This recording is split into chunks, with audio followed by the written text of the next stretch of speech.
안녕하세요. 반갑습니다. 가정경영연구소 소장 강학중입니다. 예, 지난 첫 번째 시간에는 명사들의 특강 첫 번째 시간에는 나이 들수록 사이좋은 부부가 되는 법 이런 말씀을 드렸었죠. 두 번째는 자식 농사 성공하는 법. 오늘 명사들의 특강 세 번째 시간 대화입니다. 대화. 가족 간의 대화에 대해서 얘기를 한번 해볼까 하는데요. 여러분 어떠세요? 가족 간의 대화 많이 하세요? 어떻게 대화가 잘 통하고 말이 잘 통하나요? 가족과 부부와 대화를 나눌 절대적인 시간조차 사실 여의치 않은 분도 많으실 테고요. 대화는 꽤 많이 하는데, 대화는 꽤 많이 하는 것 같은데, 소통이 전혀 안 되는 가족도 많을 겁니다. 도대체 말이 안 돼. 예? 말이 안 통해. 그러신 분들 많을 거예요. 그래서 오늘 가족 간의 대화에 대해서 얘기를 한번 해보겠습니다. 제목을 술술 풀리는 가족 대화의 5가지 비결 이렇게 좀 잡아봤는데요. 예, 그 5가지. 첫 번째가 대화가 안 되는 이유입니다. 왜 우리 가족은 이렇게 말이 안 될까? 왜 우리 부부는 이렇게 대화가 잘 안 될까? 예, 그 이유를 정확하게 아셔야 대화의 실마리를 풀 수 있거든요. 두 번째는 잘 듣는 방법. 경청, 공감 이런 말씀은 참 들어보는데 이게 참 쉽지가 않습니다. 듣는 척은 할 수 있어요. 예. 눈을 마주보고 고개를 끄덕이기도 하고 의자를 조금 앞으로 당겨서 그죠? 예. 조금 집중하는 것 같기도 하고 그러면서도 딴 생각하잖아요. 그래서 정말 듣기가 얼마나 중요한지 그 중요성에 대해서 한번 좀 돌아보고요.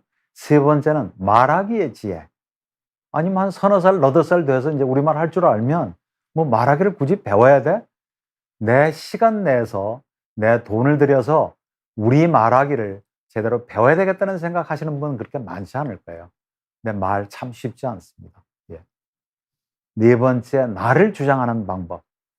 감히, 차마 이런 생각 때문에 그냥 수락하고 거절하지 못하고 속앓이하고 그죠? 끙끙대고 남 원망하고 그런 사람 많거든요. 그러나 내 생각과 내 감정을 당당하게 표현할 줄 아는 그 힘을 기르기 위해서 우리는 어떤 방법이 있을까? 그것도 한번 좀 돌아보고요. 마지막으로 다양한 대화법에 대해서 한번 알아보도록 하겠습니다. 자, 대화가 안 되는 이유 말씀드리기 전에 가족 2가지 얼굴을 갖고 있습니다. 가족하면 많은 사람들이 예, 뭐 영원한 안식처, 뭐 따뜻한 보금자리, 가족하면 내 편이 되어줄 사람 그러는데요. 가족은 2가지 얼굴을 가지고 있어요. 화목하게 서로 존중하면서 대화가 잘 되고 말이 통하는 가족은 저렇게 환하게 웃는 가족의 모습이 될 수 있지만 정말 그렇지 않은 가족, 그 반대 모습은 가정이 지옥이 될 수도 있고요. 가족이 왼수가 될 수도 있죠. 왼수가. 네. 그런데 더더욱 가족 간의 대화가 왜 이렇게 힘든가? 그건 가족의 특성하고도 관련이 있어요. 가족은요, 24시간 다 노출이 돼 있습니다. 잠깐 만나는 사람이 아니에요. 그때마다 잠깐의 예의를 갖추면 되는 사람이 아니고 한 지붕 밑에서 함께 먹고 자고 하면서 노출이 다 되니까 언제나 계속 긴장하면서 내 어떤 부분은 감추고 살 수가 없는 거죠. 다 드러나는 거죠. 그리고 아까도 말씀드렸지만 지나친 기대, 가족하면 영원히 내 편 되어줄 것 같고 그죠? 늘상 나한테 힘이 되어줄 것 같지만 그렇지 않거든요. 가족이라고 해서 어떻게 다 내가 원하는 것을 줄 수 있나요? 그런 비현실적인 기대가 오히려 실망을 낳고 갈등과 불화를 일으키기도 합니다. 거기다가 부모도 처음엔 미숙하거든요. 아이들도 처음엔 어릴 때는 얼마나 미성숙이에요. 그러니까 그 속에서 여러 가지 그죠? 시행착오도 있을 수가 있고 상처를 주는 말도 줄 수가 있고 그죠? 그러면서 그 과정에서 조금씩 상처가 쌓이는 겁니다. 거기다가 가족은 헤어질 수가 없죠. 친구하고는 정말 안 맞으면 관계를 정리할 수도 있어요. 그죠? 그리고 직장 동료하고도 상사나 부하 직원하고도 너무너무나 잘 안 맞으면 정말 아니할 말로 회사를 그만둘 수도 있죠. 이웃하고도 정 안 맞으면 이사 갈 수도 있고. 근데 부부는 어떤가요? 물론 뭐 이혼이라는 방법이 있긴 하지만 쉽지 않거든요. 그리고 부모와 자식 관계는 어느 한쪽이 사실은 세상을 떠나기 전에는 정리가 잘 안 되는 게 사실은 부모 자녀 관계입니다. 그러니까 특히 가족 간의 대화에 있어서 가장 더 깊은 상처를 주는 거죠. 누구보다도 내 편이 되어줄 것 같고 나한테 힘이 되어줄 것 같은 그 부모가 아니면 자식이 형제가 모진 말을 했을 때 그게 모두 상처가 되거든요. 예. 그 점을 염두에 두시고 제 말씀을 들어주시면 좋겠습니다. 대화가 안 되는 이유 어떠세요? 여러분 가족, 부부간의 대화가 안 되는 이유가 뭐라고 생각하세요? 많은 사람들이 남 탓을 많이 하죠. 예. 도대체 우리 남편은 뭐 꽉 막혀서 말이 안 돼. 우리 엄마 아빠는 도대체 말이 안 통해. 우리 애들 요즘 참 버릇없고 참 싸가지 없는 녀석들. 남 탓을 많이 하는데요. 반드시 그게 아닙니다. 나한테 대화가 안 되고 소통이 안 되는 정말 진짜 이유가 있지는 않은가. 나를 돌아볼 줄도 알아야 되고요.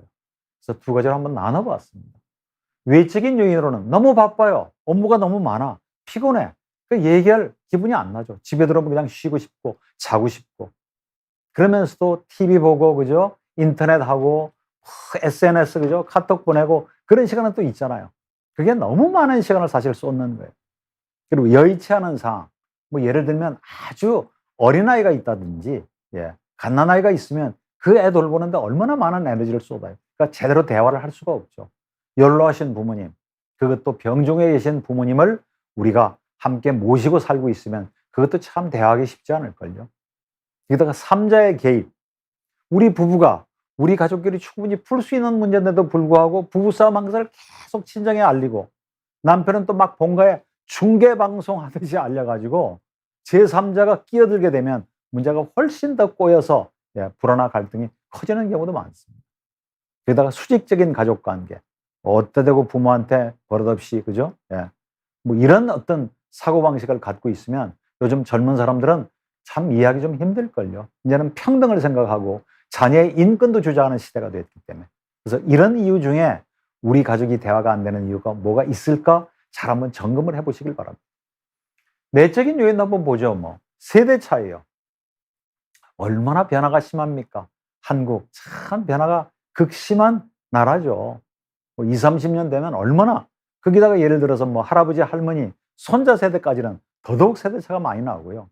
뭐 사위나 며느리를 이제 보는 경우면 자식들은 그래도 함께 키우면서 함께한 세월이 있기 때문에 어느 정도 이해가 되는데, 그죠? 전혀 다른 환경에서 다른 가족 문화에서 한 30년 가까이 30년 넘게 성장해 온 사위 며느리하고, 그죠? 시부모하고 장인 장모 대화 소통하기 쉽지 않습니다. 게다가 가치관의 차이도 있죠. 돈이 정말 정말 중요한 사람, 너무너무나 가난했기 때문에 돈에 한이 맺힌 사람, 그게 제1의 가치가 돈인 사람하고, 그죠?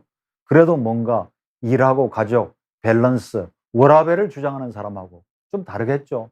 먹는 것에 유독 가치를 두는 사람, 입는 거, 아무리 우리가 좀 없이 살아도 나는 차는 좋은 차 사야 되겠어. 정말 빠듯하고 뭐 대충 식사, 점심 식사는 대충 때우면서도 나는 뭐 공연 보고 뮤지컬 보러 가고 음악회 가는 건 돈을 아끼지 않아. 사람마다 다 가치관이 다르니까요. 정치나 종교 문제까지 번지게 되면 참 이게 쉽지가 않습니다. 게다가 부정적인 감정. 도대체 참 우리 엄마 아빠는 말이 안 돼. 완전 꼰대라서 뭐 우리 애들은 싸가지가 없어 요즘. 그런 어떤 부정적인 감정을 딱 깔고 있으면 그죠? 모든 얘기가 다 부정적으로 들리는 거죠. 거기다가 부정적인 자아상. 아니 우리 친정이 못 산다고 우리를 무시하는 거야? 아니 장인어른 칠순잔치 한다고 그러는데 칠순을 어떻게 하는지 물어보지도 않고 그냥 막 생일 넘기고 우리 집안까지 무시하는 거야? 이제 이렇게 되면요. 내가 못 배웠다고 내가 돈을 좀 못 벌었다고 남편을 우습게 알아? 날 무시하는 거야? 이런 식의 부정적인 어떤 자아상을 깔기 시작하면 좋은 얘기도 다 오해가 되는 거죠. 비현실적인 기대도 그렇습니다. 비현실적인 기대. 뭐 삼시세끼 그죠? 은퇴한 남편이지만 꼬박꼬박 갖다 바쳐야 되고 김치, 반찬 사 먹는 거 도저히 용납이 안 되고 그죠? 뭐 김치나 반찬을 사 먹으라는 얘기가 아니라 사 먹을 수도 있잖아요. 그죠? 근데 그런 가부장적인 사고방식으로 똘똘 뭉쳐 있으면 참 대화하기 힘들죠. 대화 기술의 부족도 대화가 안 되는 가장 큰 이유 중에 하나입니다. 우리가 대화에 대해서 체계적으로 배운 적이 없잖아요. 그냥 우리말 할 줄 알면 되는 거고, 그죠? 그리고 옛날에는 뭐 친북이나 과묵을 미덕으로 알았고, 특히 아내들한테는 옛날 얘기지만 남편한테 순종을 요구했고, 자녀들은 무조건 부모님한테 복종해야 되는 어떤 그런 시절. 그러니까 대화가 안 되죠.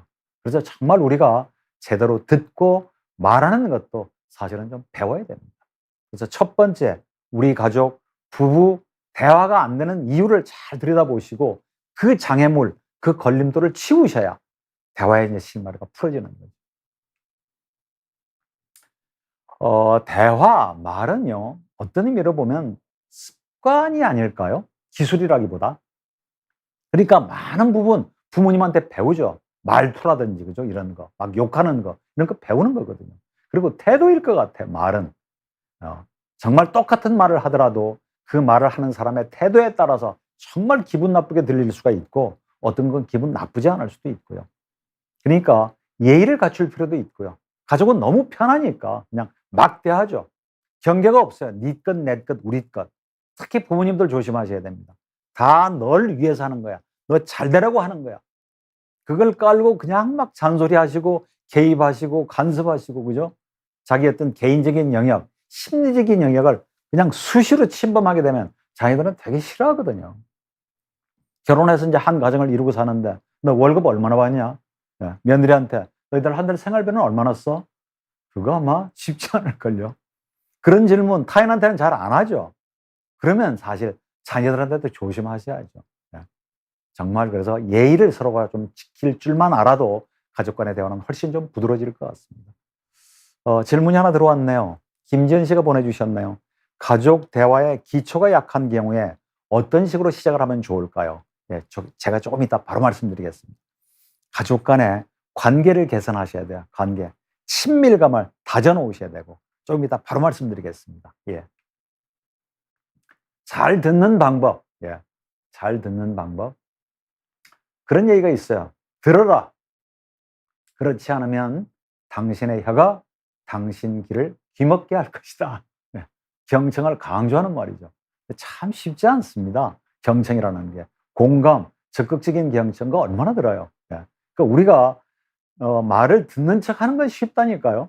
뭐 이렇게 뭐 고개를 끄덕이기도 하고 눈을 맞추기도 하고 그러면서도 아이고 너 잘났다 너 잘났어 너나 잘해 당신아 잘하세요 아이고 또 저 잔소리 정말 징글징글하다 이런 생각을 깔고 말을 들으면 상대방이 그런 기분을 못 느낄까요? 게다가 딴짓하고 뭐 그래서 계속 핸드폰 쳐다보고 뭐 시계 쳐다보고 이러면 누가 좋아하겠습니까? 내 말을 정말 진심으로 관심을 갖고 들어주는 사람 얘기는 나도 들어주고 싶지만 내 얘기를 잘 안 듣고 무시하고 딴청 피우고 그죠? 바로 반박하고 부인하고 그죠? 그런 식으로 대들면 나도 그 사람 얘기 안 들어주고 싶은 거죠. 잘 듣기, 관심 정말 중요하지 않을까요? 집중. 엄마들 한번 생각해 보세요. 신생아, 갓 태어난 아이들, 애가 울면 엄마는 금방 알아요. 애가 배가 고파서 우는지, 졸려서 칭얼대는 건지, 아니면 기저귀가 젖어서 우는 건지. 상대적으로 아빠는 좀 둔감하죠. 자다가도 애가 울면 엄마는 발딱 일어나잖아요. 그 정도의 관심까지는 아니겠지만 상대방에 대해서 관심을 갖고 존중해 줘야 됩니다. 설사 자녀라고 하더라도 부모도 자녀한테 좀 예의를 갖출 필요가 있죠. 부모지만 아무 얘기나 막 할 수 있는 건 아니거든요. 그리고 집중과 공감, 인내, 내려놓기. 그래서 경청은 엄청난 에너지를 사실은 요구하는 대단히 어려운 겁니다. 기술이라기보다도 어떤 의미로 보면 삶의 철학이지 않을까요? 뭐 태도라고도 할 수 있겠죠. 내려놓기 이거 하셔야 돼요.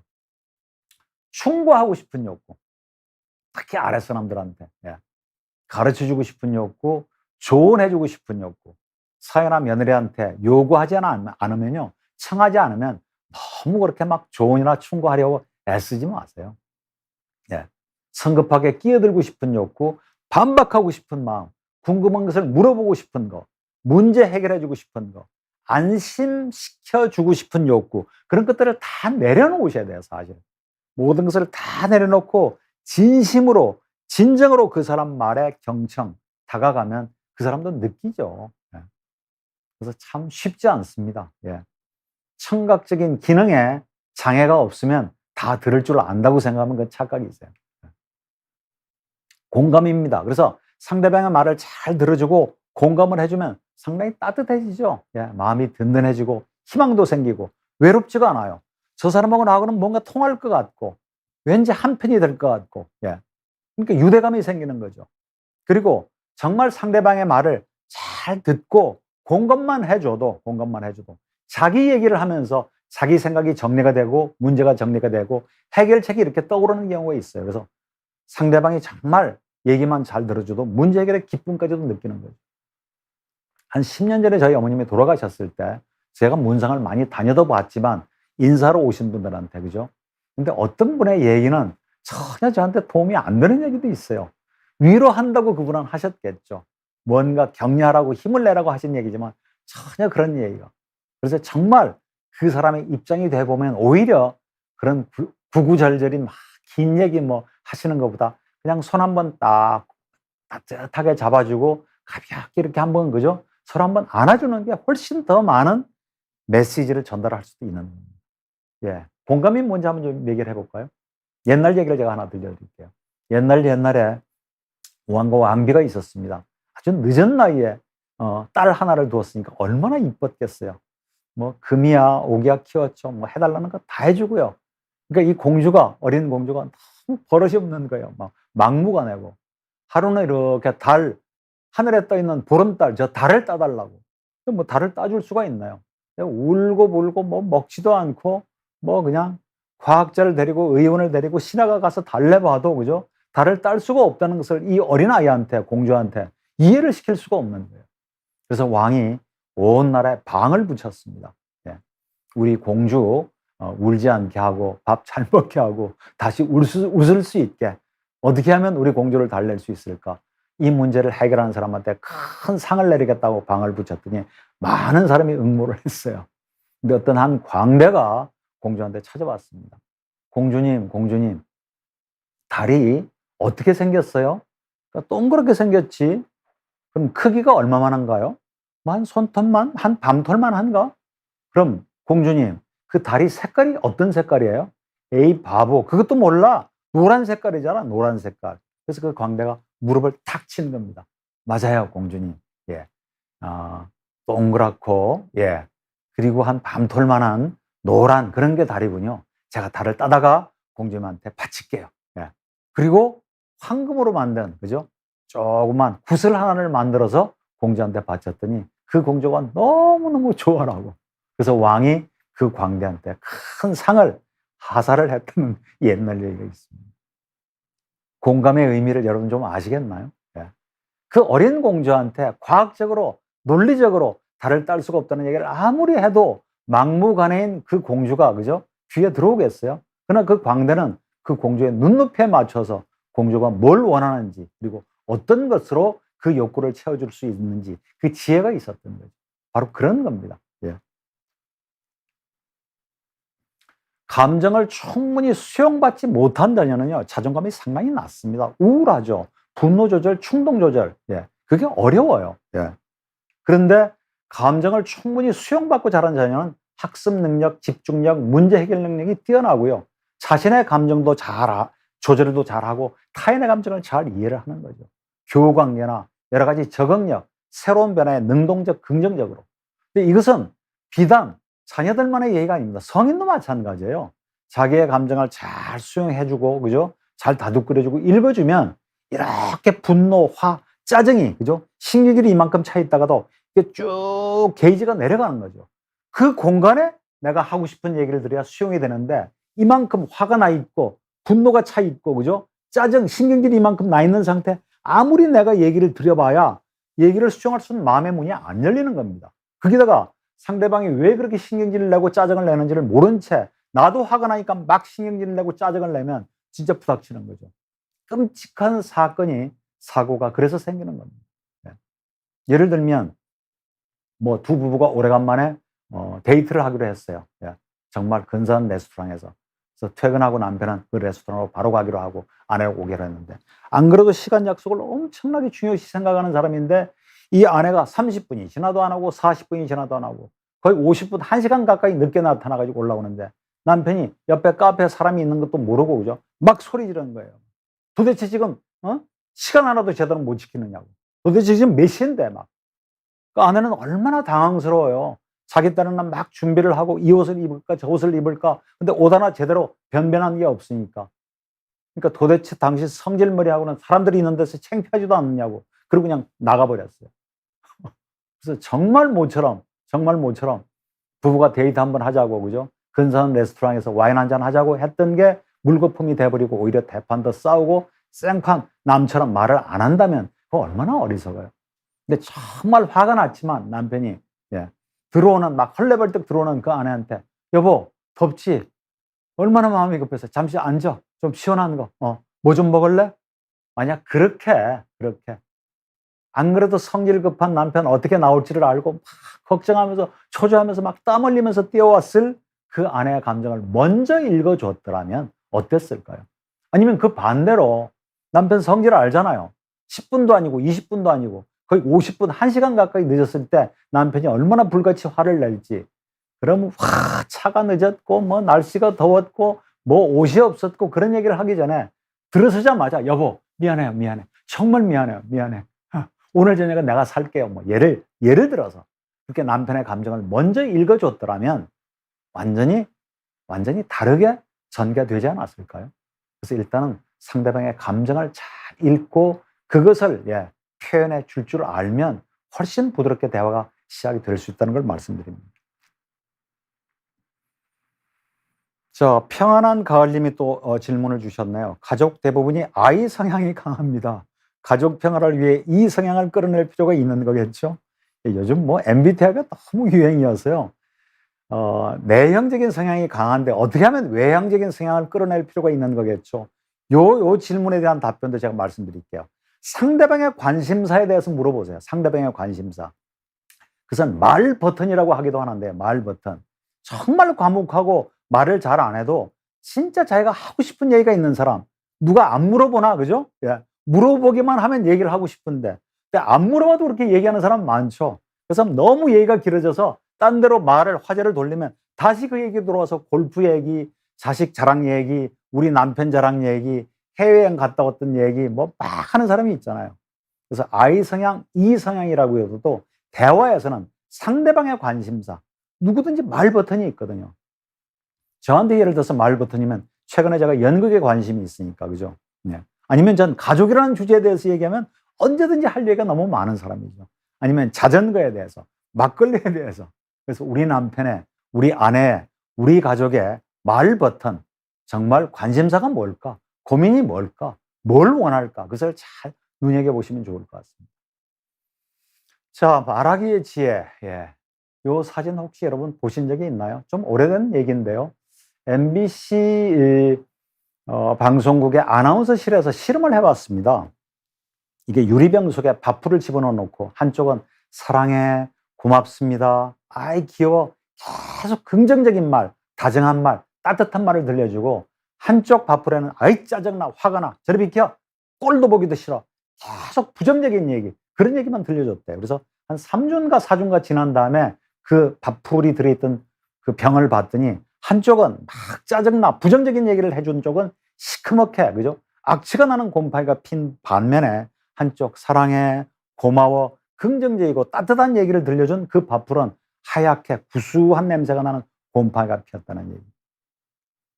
뭐 밥풀이 이 정도면요, 밥풀이 이 정도면 사람인 경우는 어떻겠습니까? 폭력이 반드시 신체적으로 물리적으로 때리는 것만 폭력이 아니죠. 언어 폭력은 상당히 심합니다. 그게 지속적으로 반복적으로 한 공간에 지낼 수밖에 없는 부부나 가족끼리 그런 언어 폭력을 했을 때는 씻을 수 없는 상처를 입는 거죠. 말에는 그렇게 힘이 있는 거예요. 그 반대로 따뜻한 말, 정말 애정이 섞인 단 한마디의 말로 그 사람의 마음을 다시 돌릴 수 있는 그런 비결도 바로 말입니다. 사과와 화해. 아까 한 분이 질문 주셨죠. 어떻게 하면 기초 작업을 잘 할까? 관계를 개선해야 돼요. 술 먹고 그냥 계속 밤 12시까지 늦게 들어오고 취직 시켜줬는데, 그죠? 금방 때려치우고 취직할 생각은 안 하고, 그리고 계속 집에서 방에서 막 빈둥빈둥거리면서 핸드폰이나 보고 이러고 있으면 얼마나 화가 나요. 이놈의 자식을 막 그냥, 그러고 막 그냥 거의 6탄전 가까이 갔는데 아들놈의 방문을 쾅 닫고 지방에 문 잠가버리고 갔을 때 아버지와 아들이 대화가 잘 될까요? 그랬을 땐 가족 대화의 기초는 친밀감이죠, 친밀감. 예. 그런데 화가 난다고 해서 아들 뺨을 그냥 올려붙였다. 예. 아무리 아들이고 아버지지만 인제는 그 이해할 수 있는 자녀 많지 않을걸요. 인제는 아이들도 의식이 깨어 가지고요. 아무리 부모지만 자식을 때리면 폭력으로 신고하는 세상이 돼 버렸어요. 예. 내가 정말 화가 나서 너한테 손댄 거 그거 하나만큼은 정말 사과할게. 예. 그러나 뭐 어쩌고 저쩌고 뒷말 붙이지 마십시오. 예. 그리고 화해하시고요. 예. 설사 부모지만 정말 잘못한 일이 있으면 사과를 먼저 할 줄 알고 화해를 먼저 청할 줄 알면 관계가 개선이 되죠. 그래서 말다툼이 있었던 얘기, 진짜 막 불같이 뭐 예를 들어서 싸움 직전까지 갔던 경우지만 어느 한쪽이 먼저 전화를 걸어서 어차피 또 설에 만나실 거 아니에요. 예. 새해 만나실 텐데. 그러고 만나면 즐거운 마음으로 만날 수 있겠어요. 그랬을 때 먼저 사과하시고 화해를 청하시면, 그리고 수시로 감사와 칭찬 먼저 하고 먼저 다가가기. 부부싸움 아무리 했다고 하더라도 밥은 먹어야 되니까 여보 저녁 드세요. 예. 정말 그런 말 하기 싫지만, 남자도 정말 자존심이 세서 자기가 그런 얘기 하기 싫지만 여보 나가서 맥주 한잔 합시다. 그게 남편이 일종의 화해 제스처라는 거 아내가 알잖아요. 그걸 받아주셔야죠. 예. 그래서 관계를 개선하셔야 돼요. 친밀감을 회복하셔야 대화가 되는 겁니다. 그게 대화의 기초라고 보는 거죠. 대화 준비 좀 하셨으면 좋겠어요. 예. 남북 정상회담, 한미, 그죠? 예. 정상회담은 아니지만 정말 예민하고, 그죠? 까다로운, 그죠? 아주 중요한 얘기를 할 때는 대화의 준비를 좀 하셨으면 좋겠어요. 나오는 대로, 생각나는 대로 막 뱉는 게 아니라 언제 얘기를 하는 게 좋을까? 어디서 얘기를 하는 게 좋을까? 식탁은 조심하시길 바랍니다. 식탁에서 가끔 보통 훈계하시고 설교하시고 지적하시고 충고하시거든요. 식탁은 좀 즐겁게 식사할 수 있는 자리였으면 좋겠어요. 침실도 조심하시길 바랍니다. 침대에서. 예. 그러다가 대판 싸워가지고 각방 쓰고, 그죠? 그냥 막 그런 경우가 장기화되면 그것도 사실 참 안타까운 일이죠. TPO, Time, Place, Occasion. 내가 이런 말을 해도 될 만한 시간인지, 예, 장소인지, 상황인지 봐가면서요.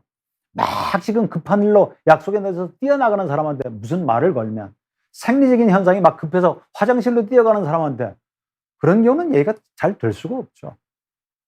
그리고 첫 마디를 조심하시길 바랍니다. 첫 마디. 아무리 내가 화가 나고 하더라도 처음 가족을 만났을 때, 예.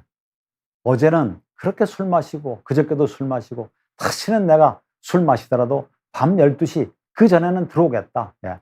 늦으면 늦는다고 내가 전화라도 하겠다. 그렇게 해놓고 오늘도 또 새벽 한 1시 40분에 술이 이만큼 돼서 들어오는, 자다가도 전 잠이 깨서 문을 열어주니까, 그죠? 예.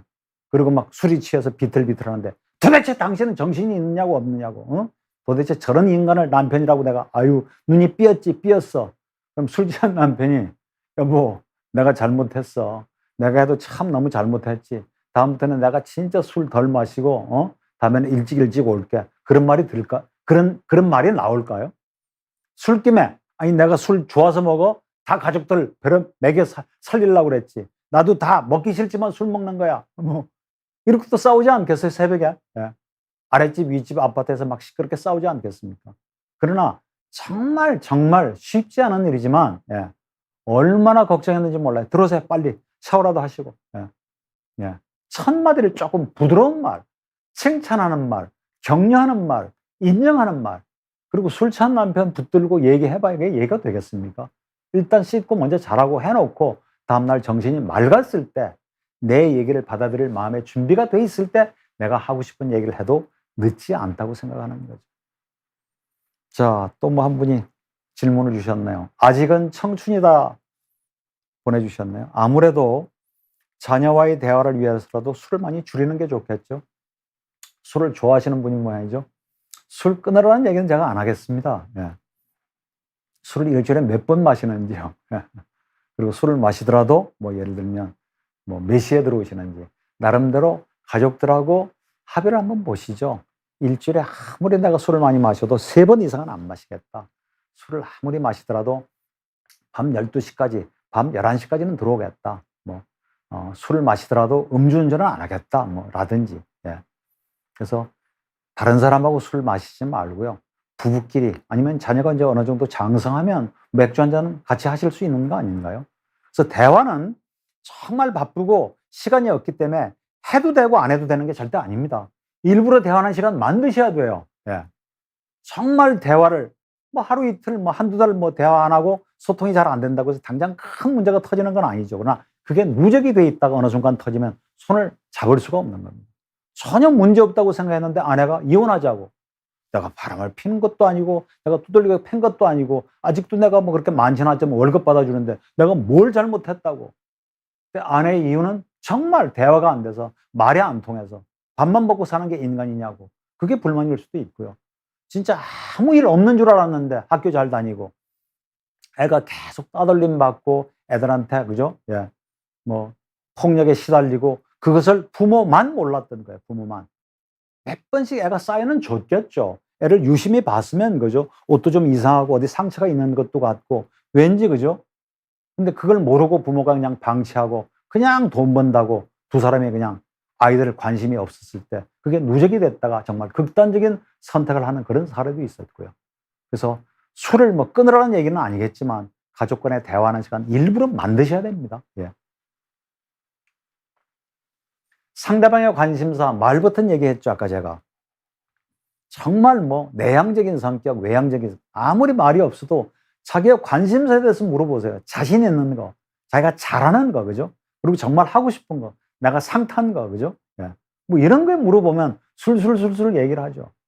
그리고 열린 질문을 하시길 바랍니다. 애들한테도. 밥 먹었어, 안 먹었어? 뭐 이런 식으로. 예, 아니요 말고 오늘 학교 생활이 어땠어? 뭐 라든지. 스몰 토크에 좀 약해요. 특히 아버님들 조심하시길 바랍니다. 늘 만나면 뭔가 교훈적인 얘기, 충고, 그죠? 애들한테 뭔가를 좀 심어주고자. 저 역시도 그랬어요. 그래서 가끔 딸아이가, 야, 신혜야, 아빠하고 얘기 좀 할까? 애가 겁을 냈어요. 아빠는 만나면 맨날 무거운 얘기, 예, 그런 얘기만 합니다. 스몰 토크라고 그러죠. 그냥 날씨 얘기. 아버지 생각에는 진짜 쓸데없는 수다나 잡담에 가까운 얘기인지는 모르지만 그게 말문을 여는 일종의 노크를 하고 들어가는 신호거든요. 그래서 그런 스몰 토크를 잘 좀 개발을 해보시길 바랍니다. 직접 부드럽게 남을 통해서 없는 데서 험담하고 뒷담화하지 마시고요. 제일 좋은 건 상대방한테 직접 부드럽게 할 수 있으면 더욱 좋고 그때 사뿐사뿐 할 수 있으면 대단히 좋죠. 그걸 말 안 하고 말 못하고 계속 꿍꿍 앓다가 비난하고 원망하고 불평불만하고 그 사람 없는 데서 막 남한테 막 험담하고 그걸 참다가 그냥 폭발해버리고 압력솥 같은 거죠. 적절히 좀 김도 빼주고 그죠? 상대방이 얘기를 안 하면 잘 모르잖아요. 예. 그래서 직접 부드럽게 그때 사뿐사뿐 내가 좀 서운했던 거, 내가 좀 불만이었던 거, 좀 불편했던 것을 얘기할 수 있는 힘을 좀 길러주셨으면 좋겠습니다. 긍정적인 느낌말을 좀 많이 쓰세요. 예. 우리가 참 단어가 빈약하죠. 내 감정을 표현하는 것도 참 빈약하고요. 부정적인 감정은 표현해서는 안 된다. 그런 얘기는 아닙니다.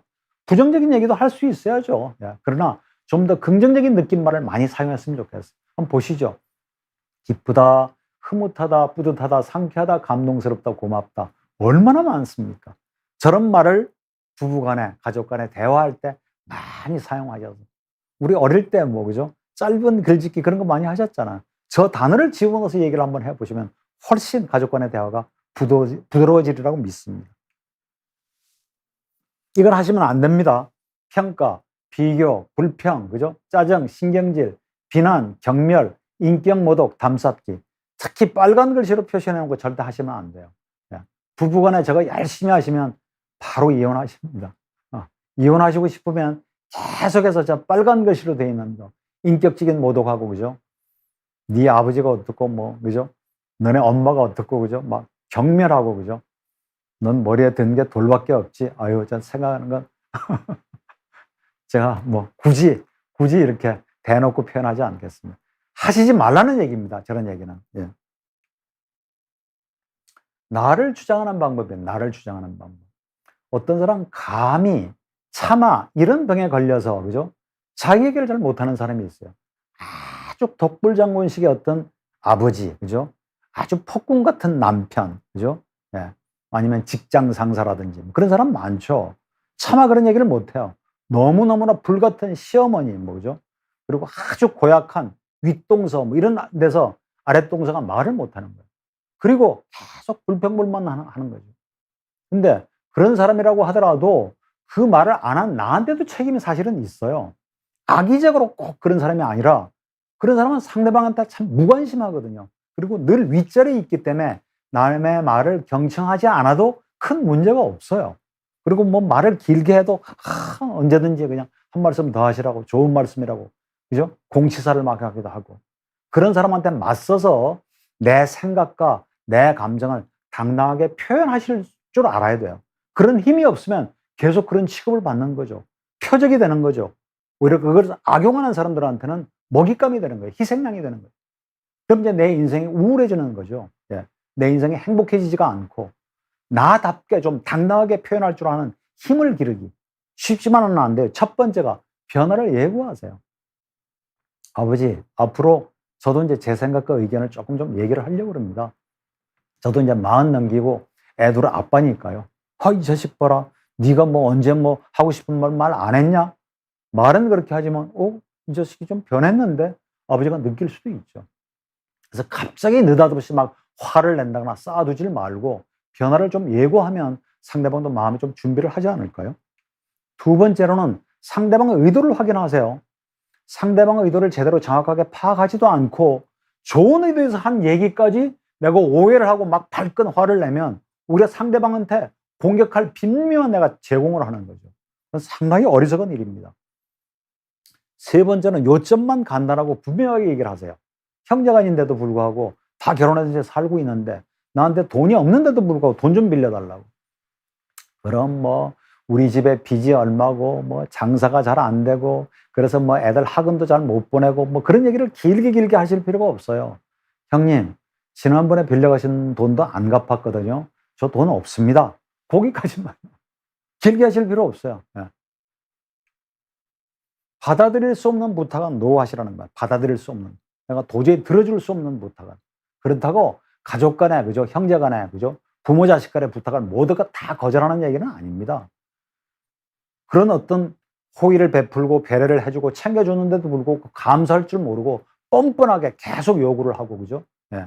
아니면 또 자식이지만 부모의 어떤 그저 불안 심리, 죄책감 같은 걸 자꾸 긁어가지고 나 이러면 집 나가버릴 거예요. 다른 집은 그것도 해준다는데 뭐 결혼하면 집도 한 채 사준다는데 그런 식으로 그럴 형편이 안 된다는 걸 자식이 알잖아요. 그런 건 단호하게 끊으셔야 됩니다.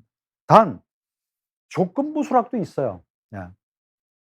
언니가 형보고 해외여행 일주일 가면서 자기 키우는 반려견 좀 봐달라고.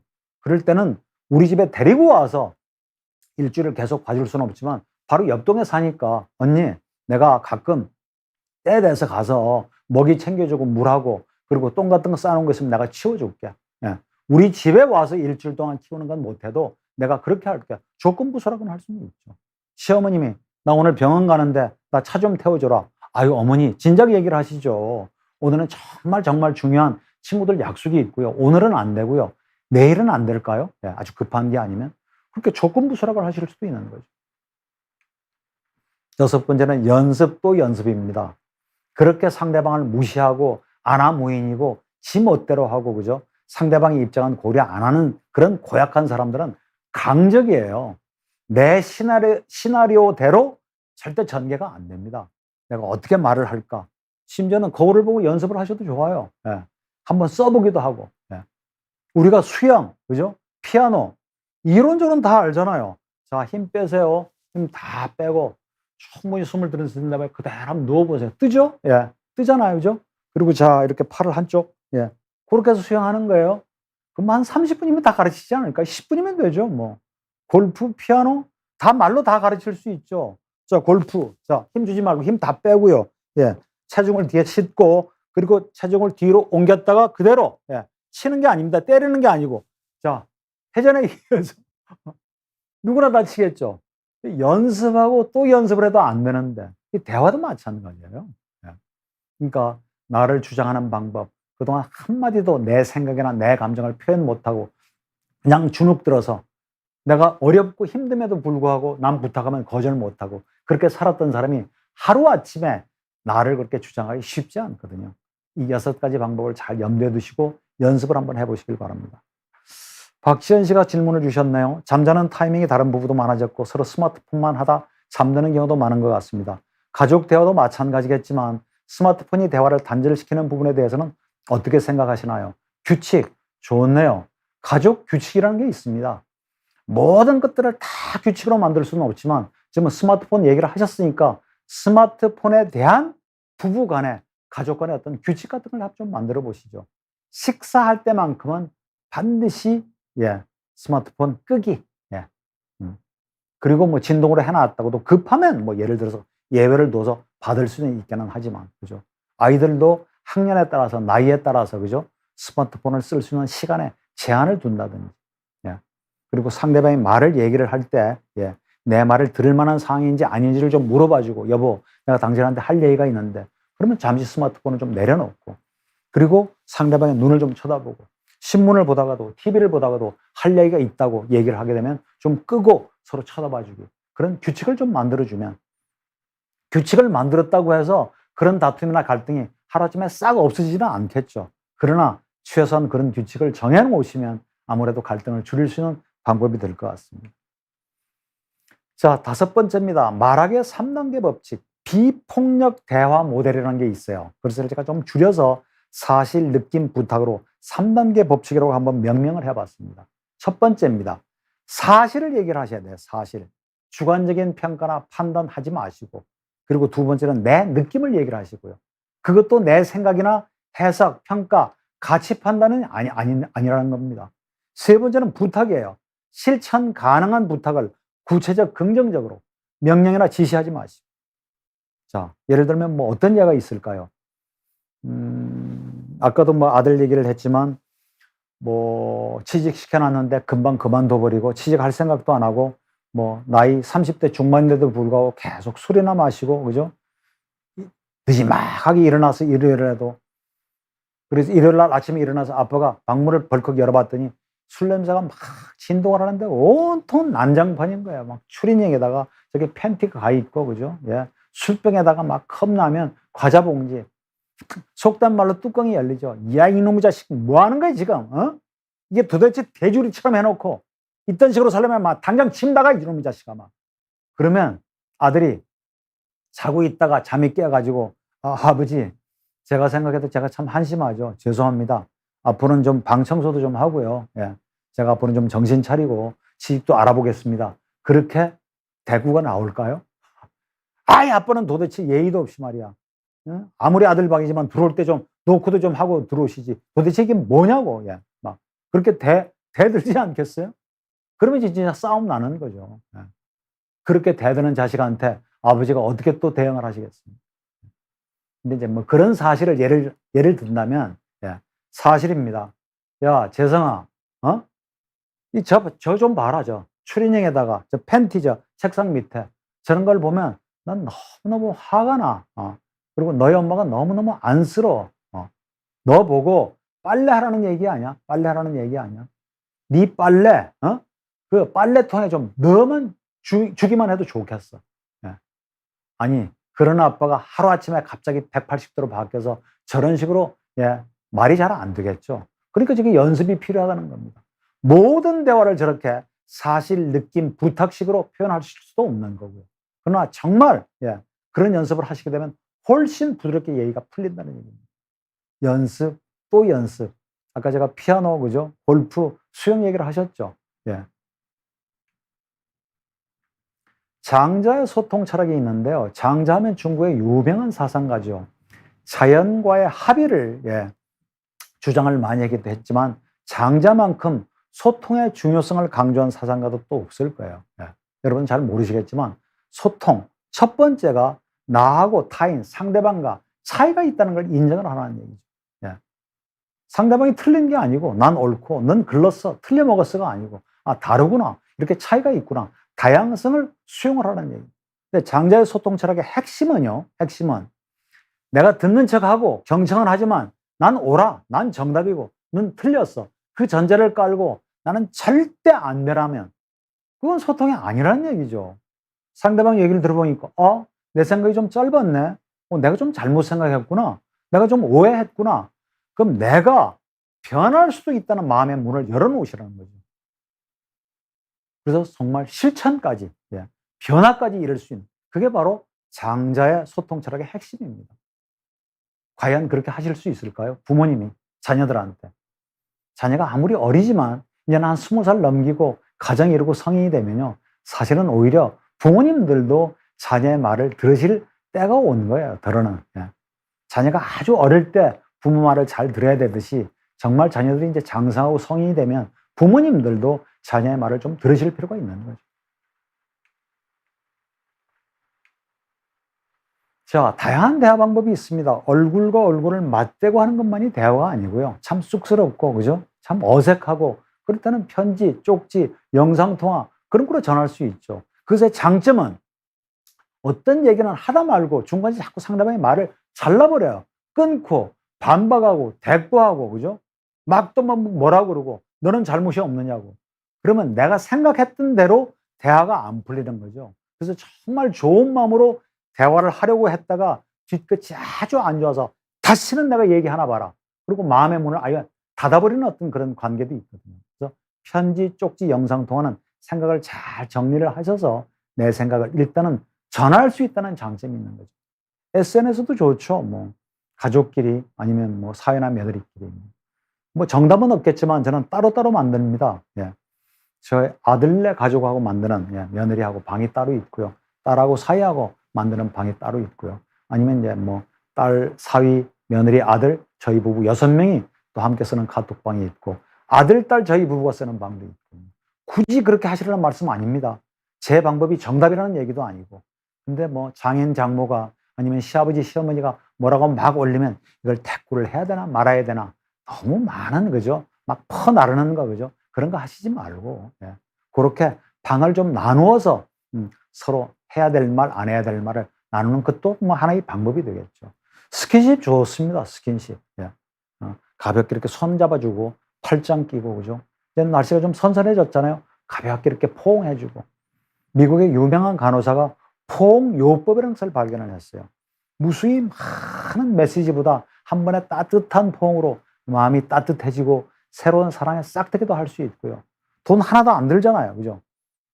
그렇다고 무슨 유해 물질이 뭐 나오는 것도 아니고 공해가 있는 것도 아니고 얼마나 자연 친화적입니까? 서로 안아주기도 하고 어떤 때는 안아달라고 요청도 한번 해보세요. 야, 우리 아들 많이 컸다. 우리 아들 한번 안아보자. 쑥스러워 하겠죠. 저는 어릴 때부터 아이들을 많이 안아줬습니다. 아니면 우리 딸 엄마 한번 안아줄래? 안아달라고 요청을 하실 수도 있고요. 여보, 나 좀 안아주세요. 당신이 한번 따뜻하게 안아주면 나 힘이 날 것 같아요. 요청을 하실 수도 있잖아요. 인터뷰도 좋고요. 이제는 일흔이 되고 80을 바라보시는 아버지, 어머니. 항상 나한테는 아버지였고 어머니였지만 한 인간으로서, 한 남자로서, 한 여자로서 우리 어머니의 젊었을 때 꿈은 뭐였을까? 고민이 뭐였을까? 아버지, 어머니 만났을 때 첫사랑은 어떻게 하셨을까? 이런 얘기들을 누가 누구를 인터뷰하듯이 하실 수도 있겠죠. 아니면 뭐 부모가 자식을 인터뷰할 수도 있고요. 부부 회담도 남북 정상회담, 그것만 회담이 아니고 정말 예민하고 정말 까다롭고 중요한 얘기는 언제 어디서 의제를 정해놓고 뭐 1시간을 넘기지 않을 것, 그죠? 그리고 주제에 벗어난 얘기하지 않을 것, 그리고 한 사람의 말을 독점하지 않고 차례대로 얘기할 것, 그리고 막 화가 돋거나 언성이 높아지면 잠시 쉬었다가 다시 할 것, 그런 몇 가지 규칙을 만든 다음에 중요한 어떤 문제에 대해서 부부회담을 한번 하실 수도 있죠. 한 번으로 안 되시면 2차 회담, 3차 회담을 하실 수도 있고요. 대화의 복귀는 무슨 얘기냐 하면, 아, 내가 참 말 실수했네. 나 돌아보고, 아, 그때 그 말은 하지 말았어야 되는 겁니다. 바둑의 복귀가 있듯이 내 대화의 복귀를 한번 해보시는 것도 좋은 방법 같습니다. 자, 이제까지 술술 풀리는 가족 대화 5가지 법칙을 얘기를 했는데요. 이제는 정말 생각나는 대로 막 퍼붓거나, 그죠? 막 사랑이라는 이름으로 훈계하고 지시하고 설교하고 그런 쪽으로 하시지 말고 정말 상대방의 입장에 대해서 잘 들어주시고 공감해 주시고, 첫 마디도 부드럽게, 그죠? 항상 칭찬하는 말로 시작하시는 그런 지혜를 좀 발휘해 보시길 바랍니다. 자, 다음 4번째 시간 다시 여러분하고 뵙겠습니다. 고맙습니다.